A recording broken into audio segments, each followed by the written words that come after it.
श्री तुलसी स्तोत्रम्। जगद्धात्री नमस्तुभ्यं विष्णोश्च प्रियवल्लभे, यतो ब्रह्मादयो देवा सृष्टिस्थित्यन्तकारिणः। नमस्तुलसी कल्याणी नमो विष्णुप्रिये शुभे, नमो मोक्षप्रदे देवी नमः सम्पत्प्रदायिके। तुलसी पातु मां नित्यं सर्वापद्योऽपि सर्वदा, कीर्तिता वापि स्मृता वापि पवित्रयति मानवं। नमामि शिरसा देवीं तुलसीं विलसत्तनुं, यां दृष्ट्वा पापिनो मर्त्याः मुच्यन्ते सर्वकिल्बिषात्। तुलस्या रक्षितं सर्वं जगदेतच्चराचरं, या विनर्हन्ति पापानि दृष्ट्वा वा पापिभिर्नरैः।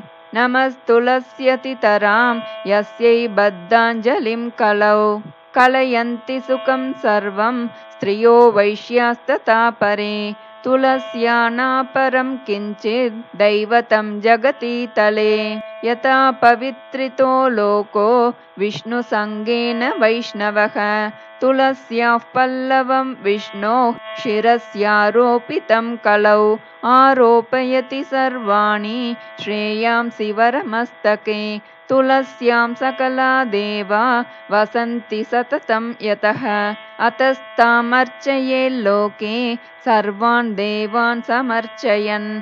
नमस्तुलसी सर्वज्ञे पुरुषोत्तमवल्लभे, पाहि मां सर्वपापेभ्यः सर्वसम्पत्प्रदायिके। इति स्तोत्रं पुरा गीतं पुण्डरीकेण धीमता, विष्णुमर्चयता नित्यं शोभनैस्तुलसीदलैः।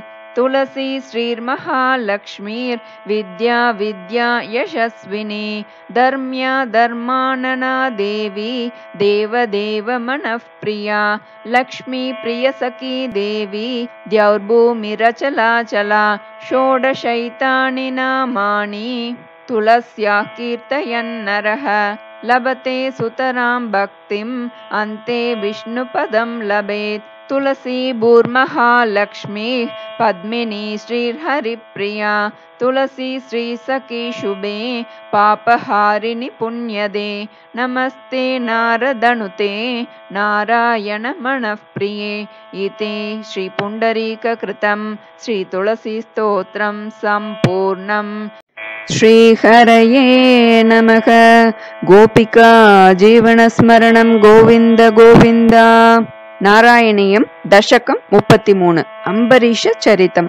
अंबरीषनिன் வரலாறு। वैवस्वताख्यमनुपुत्र नभागजात, नाभागनामक नरेन्द्र सुतोऽम्बरीषः। सप्तार्णवावृतमहीदयितोऽपि रेमे, त्वत्सङ्गिषु त्वयि च मग्नमनाः सदैव।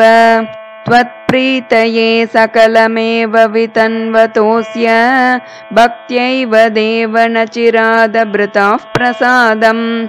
येनास्य याचनमृते अप्यभिरक्षणार्थं, चक्रं भवान् प्रविततार सहस्रधारम्।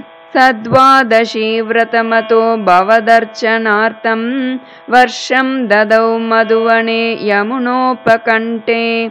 पत्न्या समं सुमनसा महतीं वितन्वन्, पूजां द्विजेषु विसृजन् पशुषष्टिकोटिं। तत्रातपारणदिने भवदर्चनान्ते, दुर्वाससास्य मुनिना भवनं प्रपेदे। भोक्तुं वृतश्च स नृपेण परार्तिशीलो, मन्दं जगाम यमुनां नियमान् विधास्यन्।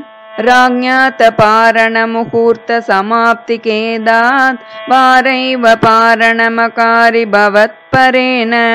प्राप्तो मुनिस्तदत दिव्यदृशा विजानन्, क्षिप्यन् क्रुधोद्धृतजटो विततानकृत्याम्।